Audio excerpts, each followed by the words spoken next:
Okay, I am sitting here with Chloe Spencer, the prolific author slash multi-hyphenate artiste who has written two novellas that are going to be published within the next couple of months. There is An Affinity for Formaldehyde and Mewing. So Affinity comes out January, Mewing comes out in February. I've read both, I've loved both, I've reviewed both, and I'm very excited to speak with you today. How are you, Chloe?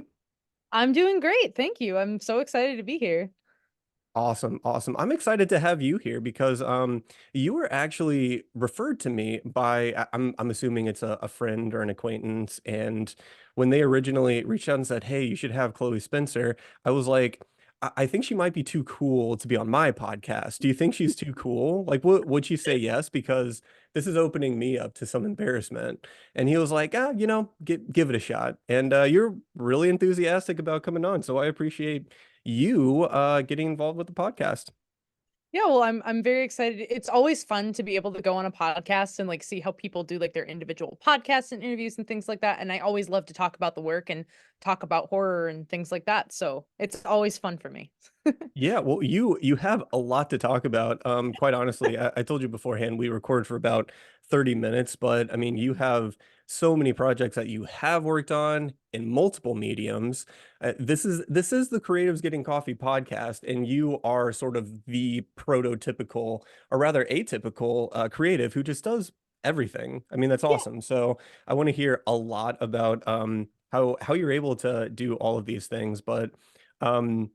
First question I have for you is are you trying to make all other writers look bad on purpose by putting out so much work? No, I'm definitely not trying to make other writers look bad on purpose. I think that when it comes to writing, it's really easy, especially on social media, to go online and see everything that everyone else is doing. And, you look at yourself and you're like, oh my gosh, I'm not doing that much.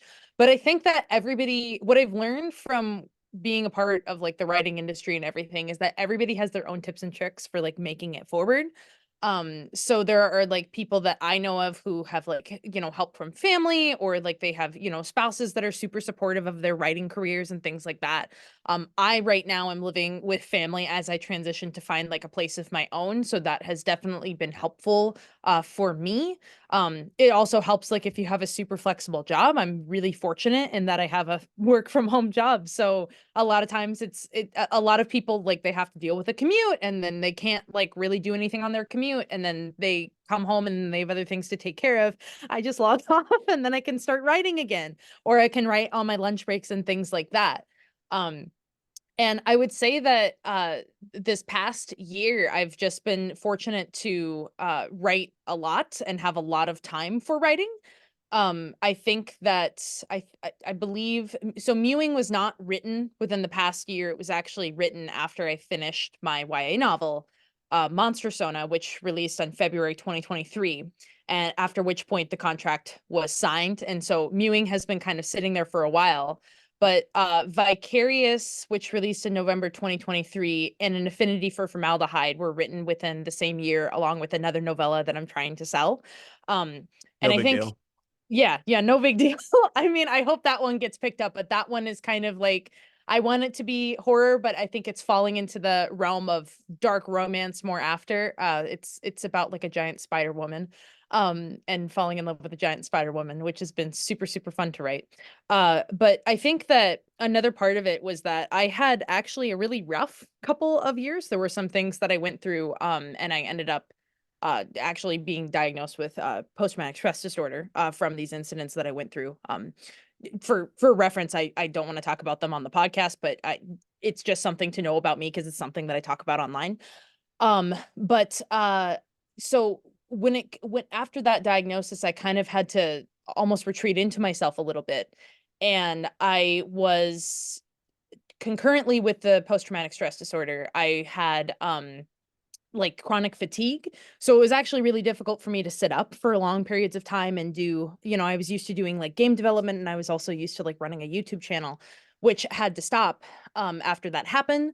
And so the only thing that I really found myself being able to do, because I didn't want to go out, I didn't really want to do anything. I was trying to focus on like getting everything in check. The thing that really helped me was writing.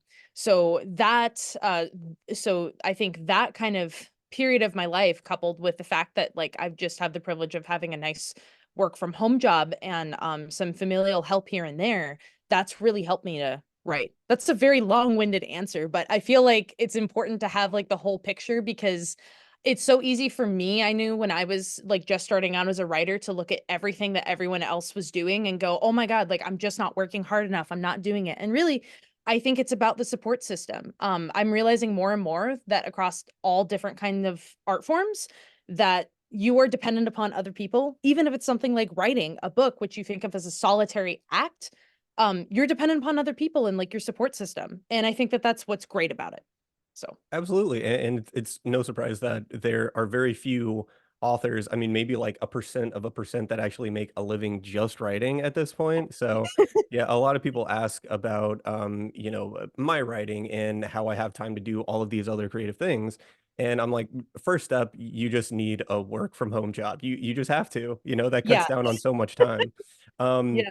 so also, by the way, I don't know this. What do you do for work? I work in like the insurance field actually. I can't talk too much about it because like there's privacy laws and things like that, but I basically work in insurance. So it's not super like stressful, and it's not something that requires me to, well, stressful in the sense that like I'm working out in public with other people. It's definitely like better than having a retail job or gosh, I worked in food service for a number of years. I worked at like a bagel shop, and that was so stressful. And so that's what I do for that's what I do for a living. Yeah. I think a lot of that experience, the stressful retail jobs, that actually does come through in your writing quite a bit because you seem to write from the perspective of someone who is a bit younger, probably, if I had to guess, somebody in their 20s most of the time. Yeah. And yeah, the sort of the angst of that transition period of your life in your 20s, I think that's really embedded in your writing, at least from the writing that I've seen.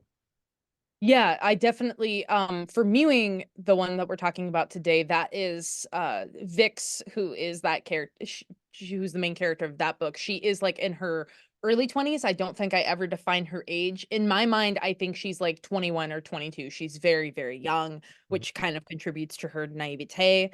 And then uh Lou, who is the protagonist of An Affinity for Formaldehyde, Lou is around my age. I'm 27 for reference. So Lou is around my age, yeah. Nice. Are you gonna have that existential dread once you turn the corner on 30 like everybody else does? Like this is officially the end of Um my young adulthood. I actually think that I'm so grateful that I follow like a lot of people who are older than me, or I'm friends with people that are older than me, because what they've told me is that like a lot of times like your 20s are for you to be like a hot mess and make Yes. like bad There's a decisions. lot of grace involved in your 20s, right? People sort of expect you to not have it together. Yeah, and then I think like when you enter into your 30s, people, what I've heard from my friends who are in their 30s is that people treat them a little bit differently, and it's like being young, still like a little more joint pain. But it seems like it's just this time of your life where you're actually like a little bit more confident. And there's parts of me that are just like super excited to get into aging. Like I found, this is so random, but I found like 3 gray hairs like a couple of weeks ago. And I was like, oh my God, I don't like my natural hair color. I've dyed it but it's like so expensive to do. But I was like, oh my gosh, I'm gonna be like a gray fox. I'm gonna be so excited for this era of my life. So there's a part of me that's actually excited, and I wonder if that's going to be, I wonder if my work will tend to get a little more joyful and less angsty once I enter my 30s, but I guess we'll have to see.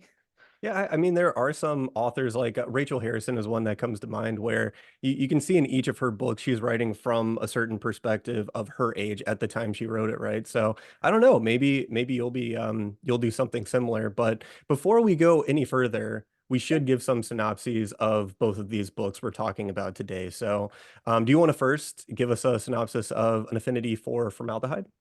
Yeah, An Affinity for Formaldehyde centers on a queer woman who named Lou, who returns to her hometown in order to stop her grandmother from marrying her childhood best friend, Max. But when she gets there, she discovers that her grandmother has this obsession with taxidermy, and then soon learns that they are not planning on letting her go home anytime soon. Because they are planning to possess her body so that Paula, her grandmother, can restart her life with the man that she loves, with Max. And so it's a whole kind of escape story that takes place over the course of a day. And it's very gory and violent. And yeah, the grandmother is the villain of this one. And it's weird. It's so weird. And Weird. I believe when I read the synopsis of it originally, I did not know that little twist of what they were planning to do with the body. And that journey getting there is I found it completely unpredictable and really, really fun. And I think, it's with Grindhouse Press now. I don't know how the movie rights work for you, but I feel like it definitely should be adapted at some point because it just flies off the page. Oh, well, thank you. I would love to adapt all of my works at some point into scripts, and I think that Because you that's are a filmmaker, which is yes, something yes. we're going to talk about. So you could do it. Look at that. Yeah, for sure. And then did you want me to give that synopsis for Mewing? Please, please. Yeah. So Mewing is about a naive young Instagram model who is up and coming and is struggling with money. And what she ends up doing is she gets referred to join this influencer co-op, which is led by this mysterious supermodel, who basically takes her under her wing and into her bed. And from there, she kind of starts to learn how it is that these women are so powerful. And as she falls further in love with the supermodel, she also falls further into madness. I Yeah. feel like it's interesting that a lot of people still don't know that influencer houses exist. This is Yes. like a relatively new concept, but I thought it was great that you based a sort of a psychological thriller horror story based on that concept. Yeah.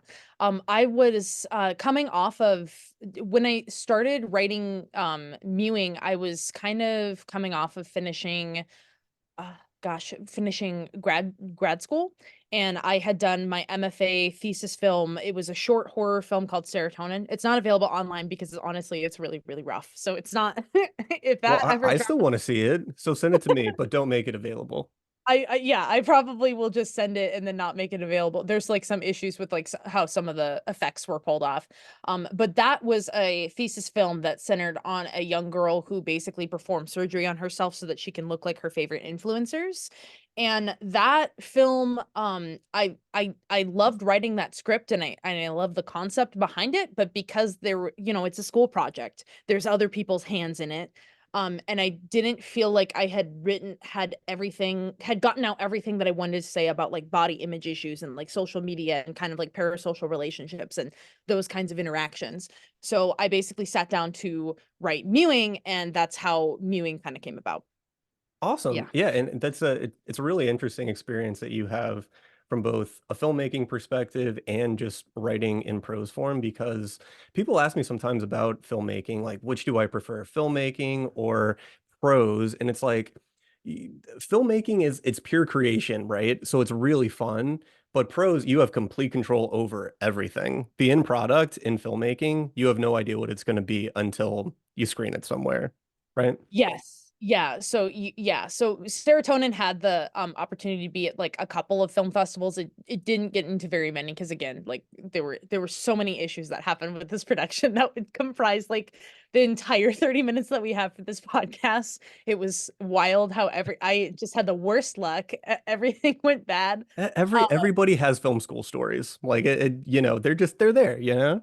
Yeah, like, we didn't get funding for, so we were supposed to get, like, funding from the campaign website was supposed to pay us out, and they didn't pay us out on time. Oh, okay. So, that was one of the issues, people just being late. One time, there was a family emergency, and my DP actually had to run off to go take care of his family emergency, which Well, slowed that's a pretty down. important job. Yeah. Yeah, yeah. So it was just oh my gosh, yeah, there was just so many things that went wrong.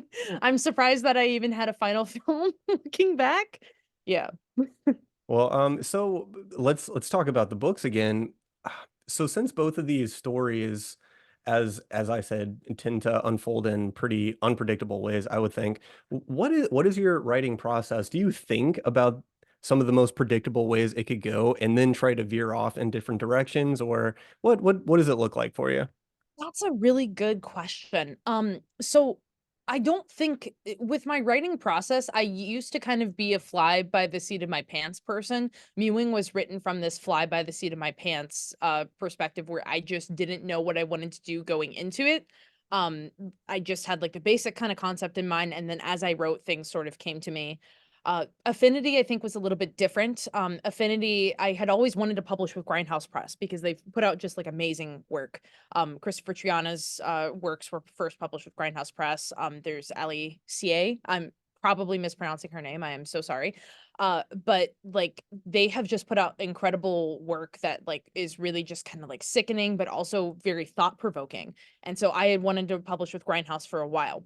And then I saw on the site that they weren't really looking for like things involving like serial killers and things like that, or they were trying to look for films that were more like hagsploitation.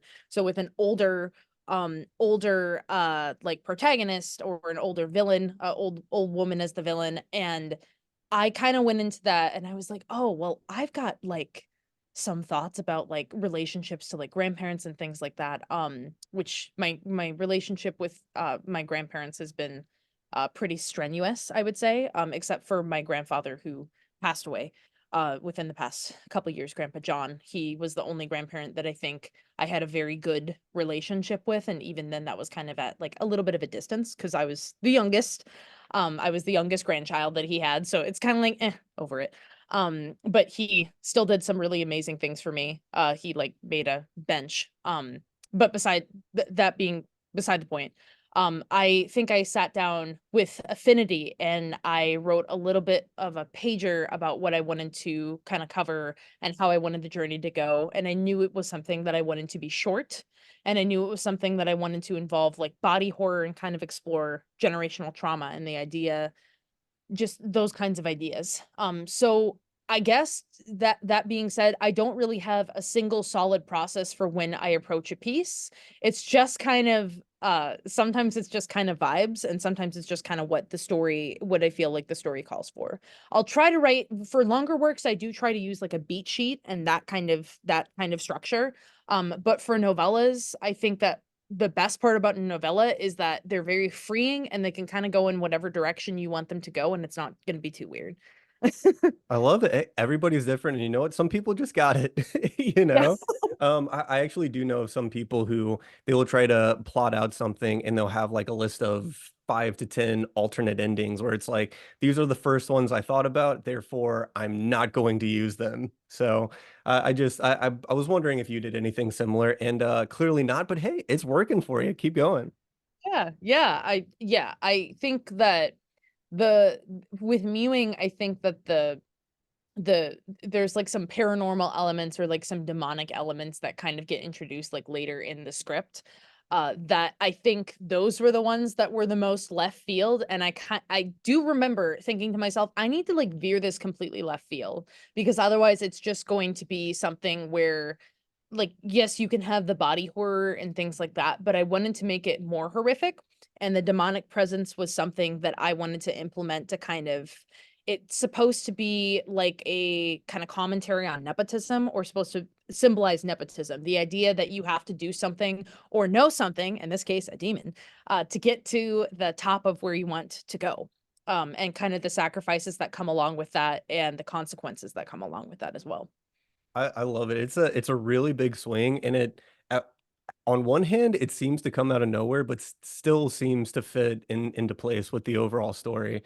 I told you that I read the bulk of Mewing in one sitting. I woke up really early one morning. I was like, I got some time on my hands. I'll just read through this, and that and another moment, which I mean, I won't give away, but it's when you find out why the title is Mewing, where I gasped audibly with my Yeah. dog sleeping next to me. So yeah, it's a really great time.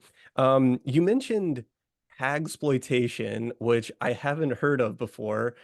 Are there any stories within that sort of subgenre that inspired Affinity, or is it something you just came up with on your own? Definitely. So I like to say that Affinity was kind of inspired by things like X or Pearl, like that whole Great. Ty Okay. West. Yep. Because I remember seeing X and I loved the fact that we were dealing with an older woman as the villain and just how twisted she could get. And I was like, oh, see, here we go. I really like this because I think that it's just so unexpected, but also so fun. And then I also say that it's kind of inspired by Reanimator, just on the basis of the science and like the experiments and kind of the lack of the body horror element in there. And then I also like to say it's also inspired by this Netflix like comedy. Well, it's more of a drama, but it's called The Half of It. And so the Yep. half of it is this loves it's presented as like this teen rom-com, but really it's a drama. And it's about this girl that's growing up in this small town that realizes she likes the most popular girl in school. At the same time, this guy who is becoming her best friend likes this girl at the same so they both like the same girl. And the story isn't about them like one of them competing to like get the girl. It's more about like their friendship. And I really love that just like as a friendship story. And um post diagnosis, I was going through situations where like my friends were kind of dropping like flies. I think that they just didn't want to deal with me. There were some estranged friendship things that I was working through. And so that definitely found its way into Affinity. And that was actually, you answered the question before I even had a chance to ask it. Both of the stories, they feature a sort of strenuous relationships, people rediscovering their friendship, people kind of falling out of friendship. So, yeah, obviously that is based on some personal anecdotes you have. So, but it seems very real. So you're obviously writing it from a known place. Yeah, yeah. There was one particular close friend, who he might be listening to this podcast. So I'm just he it's totally fine. We're fine. It's We're good now. fine. We're good. Fine. Like we had a whole kind of conversation about it because he had been going through some things, and so we kind of like actually reconnected over the holiday, and we were able to kind of like repair some things moving forward. And so that was a really great moment for me. But like I think that this particular friend, he and I were so close. We had known each other since we were 12. And he was a huge part of my life. And then post diagnosis he kind of dropped off the face because he was going through some things of his own. And I think that that friendship in particular, this was something that I think largely inspired like what goes on in Affinity. Oh my gosh. Yeah, so much of that main relationship makes so much more sense now with all of that context. You're describing it, I'm like, "Oh, that's basically what I read in that book." So, but it does actually play out in a surprising way, and it's for a movie about a crazy old woman who likes to stuff dead animals. It's actually pretty sweet. So, that's one thing I really enjoyed about it. Do you have any plans for sequels to either of the books, or do you like them to just be standalone? I would like if Mewing was to do anything, it would be a prequel, and I think that it would focus on Darlin. But I think that just because Darlin is the one that I think is as we come to understand, she's the one that's like the most like for lack of a better word, she's the one that I think is the most intelligent out of that entire group. And she's able to kind of recognize the like Margot, the supermodel's bullshit for what it is and get out. And I think that her journey towards finding wanting to get out could be really interesting, or it could focus on Lindsay. Because Lindsay is the one that I think was just watching a lot of these things happen. She's kind of like she's this very passive character in the book who like seems to not understand what's going on all the time, or at least is turning a blind eye to it.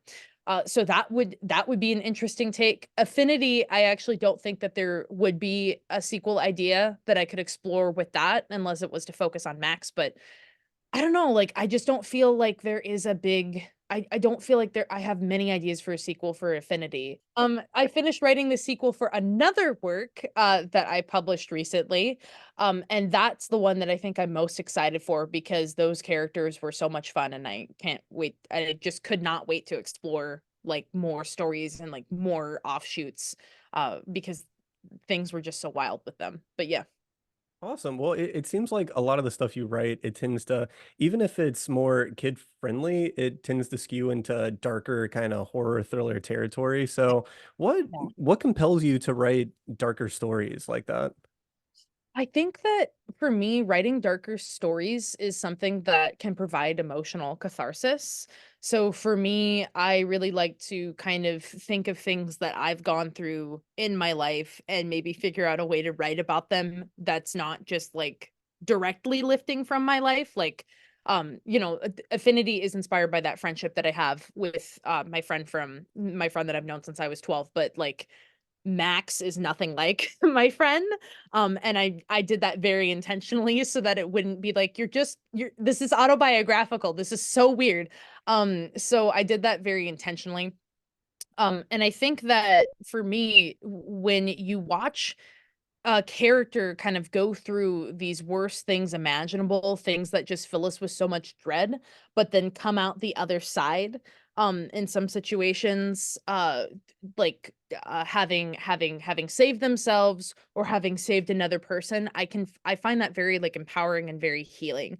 In other ways, I think that dark fiction can be great for a cautionary tale. I think that cautionary tale like for Mewing and Affinity, I think that those are both cautionary tales. Mewing, it's like, this is the cautionary tale of not having self-esteem. And Affinity is like, this is the cautionary tale of, maybe you should have really like left this family relationship alone and focus more on yourself. So that I think is kind of the difference between the two and why I like writing dark fiction. Mhm. Would you say you have any kind of threshold in terms of extreme horror or extreme violence when it comes to fiction or movie viewing? Is there something that sticks out like, oh, I probably wouldn't write something like that, even though maybe I appreciate it in some way? Yeah, I think that things involving like extreme horror involving kids actually is like a really rough sell for me. Anything that involves like a ton of animal death, like Affinity was the first thing that I think I've ever written that involves animal death because I can't function, I can't process that. Those I think are the things that make me hesitant or cautious, but it doesn't necessarily mean I won't read it altogether. Like I read recently an extreme, I was just talking about it, Remy Oliver's Panic Playhouse came out and I read that, and that opens up with two adolescent boys that get kidnapped and go through horrible situations. And but I think that's what also makes it work. Because it's like a gut punch of a book from the chapter 1 ongoing, and I think that that really hooked me. So I think that there are ways that it's definitely harder for me to consume that type of media, but I enjoy challenging myself in that sense when Yeah, I well, can. shout out to Remy because he was the one who actually originally connected us. Oh my So, gosh, wow, full yeah. circle. Yeah, yeah. So speaking of social media, because you posted that on social media, you are super active as far as I can tell on social media. How does social media fit into your schedule as a writer and just as a professional human being working in insurance? Yeah, I think that what CapCut templates have been saving my life Mhm. because I actually have had a lot of difficulty finding time to be on social media, and so when I go on to CapCut and I like am able to kind of make something, pre-schedule it, or like throw it in my drafts on TikTok, that has just been a lifesaver for me, and that's where I can kind of carve out time. And it takes usually like 15 to 30 minutes, I think, to find an idea and then kind of get it edited and posted. So that I think is where I'm finding like an easy time. It's when I actually have to get on there with my face that I'm like, I have to make sure the lighting's right. I have to make sure I'm standing in the right place. And so those I think are the videos that are harder to do, but I try to do it like when I can on like little breaks or like lunch breaks and things like that. Fair enough, fair enough. Well, speaking of breaks, in addition to doing all of these things, you have, at the very least, been a journalist and a game developer and a filmmaker, as we've mentioned previously. I'm assuming a lot of things did have to do with your time spent in higher ed. Are these things you're going to come back to as you continue writing? Yes, technically, I am still working on Fever, which is an RPG that is about pirates fighting zombies, basically in a fantasy world. And it's also a dating sim. So I'm still working on Fever, but I had to put Fever on hold because of the chronic fatigue, and now again because my desktop computer broke. But that is definitely something I'm going to be returning to, and I also hope to be working on scripts more in the next year. I think that I'm going to have a little bit more time and flexibility to work on those things in the next year, since I've got 3 works scheduled to release this year. The novellas, and then another YA novel at the end of this year, Haunting Melody. And so I think I've got more flexibility this year to work and on those other things and return to those other things. Okay, so are these paid projects? Or are you working on spec scripts? I would be working on spec scripts, I think. I would like to write something that I could submit to the Austin Film Festival, and I would like to write something that I could submit to Nichols. And I also Fever is definitely is something completely independent. It's not a paid project. It's just something that I got like a little micro grant for it from an organization called Workday Gamers to make the game. And that's just something that I unfortunately had to put on hold for a while due to school, due to like the diagnosis, due to like trying to get like my life back together. And yeah, so I'm excited to return to that for sure. Well, definitely submit to Austin After Dark because I go there pretty much every year. So yeah, we can hang out. Very cool. I would love to go to Austin After Dark. I had one friend that ended up going one year. Their film got into, oh gosh, I forget the name of the film. Living After Midnight was a short that, yes, that's the name of the short. It got into the Austin After Dark Film Festival, and so they How were able fun, to go. how recently was this? That was a couple years ago. I think that might have been in 2021 now. Okay, Now I that might have gone into it. I think I did go in 2021. Maybe I've seen that piece. All right. Very yeah. cool. So do you approach your projects in other mediums different from how you approach writing as in prose? I know screenwriting is very different from prose. I think that actually becoming a screenwriter has really helped me to be a writer because I've always been a writer since I was like a little kid. I love to write stories, but I had difficulty when it came to finishing stories. So going to film school and learning about story structure and learning about how to write for film actually translates really well into writing books from my experience. So I was finally able to like grasp character arcs and grasp how to write a satisfying conclusion and how to tie everything together. Gaming is a little bit different because I think that there's actually a little bit more writing that's involved with that. When you write like a scene for a book, it's just kind of like, here's a chair, here's this, here's that. Maybe you're exploring like some specific objects that have sentimental value, but when you write a game, you have to really like map out the entire space and know about it logistically. And then you also have to, a lot of times, like when you're able to interact with objects, and depending on whether or not a character interacts with a certain object, that can impact like the outcome of a story, or it can impact like the player's perception of that character. So there's a lot more things that you have to take into account and build when it comes to making games, I think, than film. But there's definitely some things that translates into video games because video games and film, because they're both such visual mediums. There's a lot of interaction, I think, between the two. Is so cool. So we're running short on time here, so I have one more question for you. I thought we would end up going over, and yes, it would happen. Um, out I of all talk out of all of the projects you've published or have publications coming out, do you have a favorite? I do. I really wish I did. I love Monster Sona. I love that YA novel, but I think that my favorite is Vicarious, which released with Slashic Horror Press in November. Vicarious centers on this PTA mom that basically decides to date her childhood bully in order to get revenge on her. And it just kind of spirals from there. It's very gruesome, and I wrote it to be extreme horror, but it's also quite funny. And those characters were so fun. Gertie is the protagonist of that one, and I love her to death. She's so multifaceted, and she's just so fun to follow, and she's mean and awful. Like there's just some things that she says about other people that you're like, "Oh, okay, that was not nice." But yeah, that one I think is the one that I keep going back to and I love the most. That sounds amazing. I'll have to put that on my ever-growing TBR. So okay, so we are we are at time now. I want to thank you again for coming on. Again, those two upcoming publications are An Affinity for Formaldehyde. That is January 19th, correct? Yes. And then Mewing releases February, what's the date? 27th. 27th. Okay. Congratulations. That is so awesome that you have two books coming out in two consecutive months, and that's not even it for you in 2024. So, congrats on all your success. Really glad that we got to talk today. Thank you so much. I'm so happy to have been on the show. Thank you so much.